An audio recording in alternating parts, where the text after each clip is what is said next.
আসসালামু আলাইকুম চাচা, কোথায় যাচ্ছেন? ওয়ালাইকুম আসসালাম ভতিজা। আজান তো দিয়ে দিয়েছে, চলো একটু নামাজ পড়তে যাই। আমি নামাজ না পড়লে কি হবে ভতিজা? আমার ইমান ঠিক আছে। ঈমান কাকে বলা হয় আপনি কি জানেন চাচা?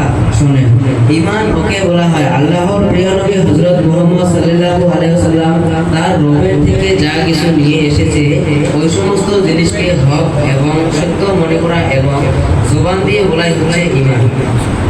এবার দেখেন চাচা, ওই সমস্ত জিনিসগুলো যদি আপনি না মানেন তাহলে কি আপনার ঈমান থাকবে? বলো ভতিজা, খালি নামাজ পড়লে কি আল্লাহ বাড়িতে খাবার দিয়ে যাবে? চাচা, আপনি যা বলেছেন বিষয়টা ঠিক এরকম না। আল্লাহ তো কখনো বলে নাই যে শুধু আমার নামাজি পড়ে থাকো বা আমার ইবাদত করে থাকো, কিন্তু হাদিসে লেখা আছে যে কিয়ামতের দিন আল্লাহ সর্বপ্রথম নামাজের হিসাবই নেবে। এরা বোকা, এরা কিছু বোঝে না, আবার আমাকে বুঝাতে এসেছি। ইমান কি জিনিস বাবা, আমি বুঝি, তুমি কি বুঝি?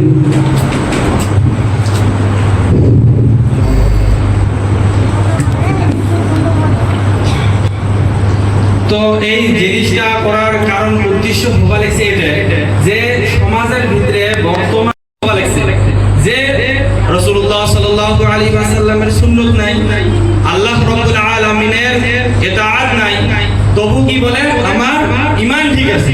আরে ঈমানটা কি জিনিস? আরে তোমার ঈমান যদি তোমার মসজিদের ভিতরে নিয়ে যেতে না পারে তাহলে তোমার কি তোমার ভিতরে ঈমান আছে?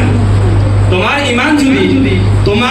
ঈমান যদি রাসূলুল্লাহ সাল্লাল্লাহু আলাইহি ওয়াসাল্লামের মহব্বত পয়দা না করে, রাসূলুল্লাহ সাল্লাল্লাহু আলাইহি ওয়াসাল্লামের যদি আদর্শ অনুযায়ী তুমি যদি চলতে না পারো তাহলে তোমার কি ঈমান ঠিক আছে?